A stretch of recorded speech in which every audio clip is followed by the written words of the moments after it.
Do you know that apart from the 66 books of the Bible, there are many other historical documents and texts that were left out?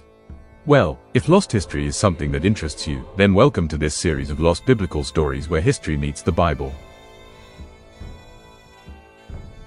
In the history of ancient Israel, few stories strike with the force and elegance of the Book of Judith. This is a tale where faith meets strategy, where beauty becomes a weapon, and where a single woman outmaneuvers a conquering empire. This is not a biblical story. It's a story about resistance, identity, and the unexpected places where courage hides. The Book of Judith opens in a world trembling under the shadow of imperial power. Though the story blends timelines, calling King Nebuchadnezzar the king of Assyria when he was historically Babylonian, the political reality it invokes is unmistakable. Small nations crushed beneath expanding empires. Nebuchadnezzar sends his general, Holofernes. His orders: burn, destroy and terrify anyone who resists. Holofernes marches toward Bethulia, a strategic mountain town standing between the invaders and Jerusalem. Holofernes cuts off water supply. Inside the city walls, hope evaporates faster than the water itself. Panic, despair, the leaders begin to whisper, "We must surrender."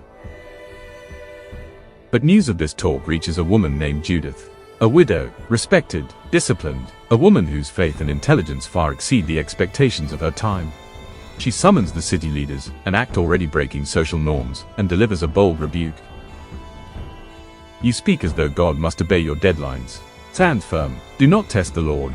Give me 5 days, and if God wills, he will deliver Israel by my hand." The room falls silent. A woman volunteered to save a nation, and no one doubts she means it. Judith begins a ritual transformation.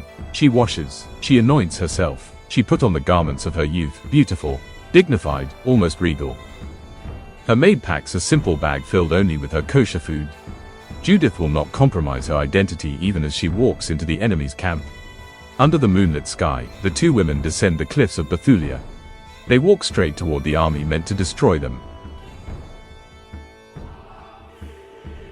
Holofernes' soldiers are stunned. They bring her to the general himself. "Why betray your people?" he asked. "They have sinned, and the God will abandon them.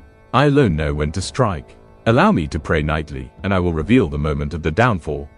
She replied. The general, captivated by her confidence and beauty, believed her, so every night, Judith is allowed to leave the camp to pray. And she does pray, but her prayers are not for Israel's destruction. They are for its salvation.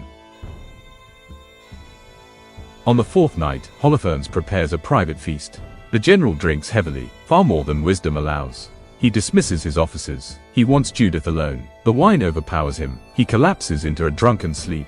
Judith stands over him, eyes steady, breath controlled. She whispers, "God of Israel, strengthen me this hour." She lifts Holofernes' own massive sword.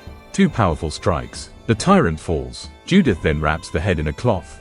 With absolute composure, she and her maid leave the camp exactly as they entered, under the pretense of prayer. When Judith reaches Bethulia, she calls leaders to her. She unveils the head of Holofernes. "Behold, the Lord has struck down our enemy by the hand of a woman." The city erupts in astonishment. Inspired, Israel launches a counterattack. Without their leader, the Assyrian forces crumble into chaos. Israel is saved. Judith asks for no reward. She returns to her quiet life. And during her lifetime, no army dares invade Israel again. But why then is this book not in the Bible? Judith became one of the most powerful symbols in Jewish and Christian culture.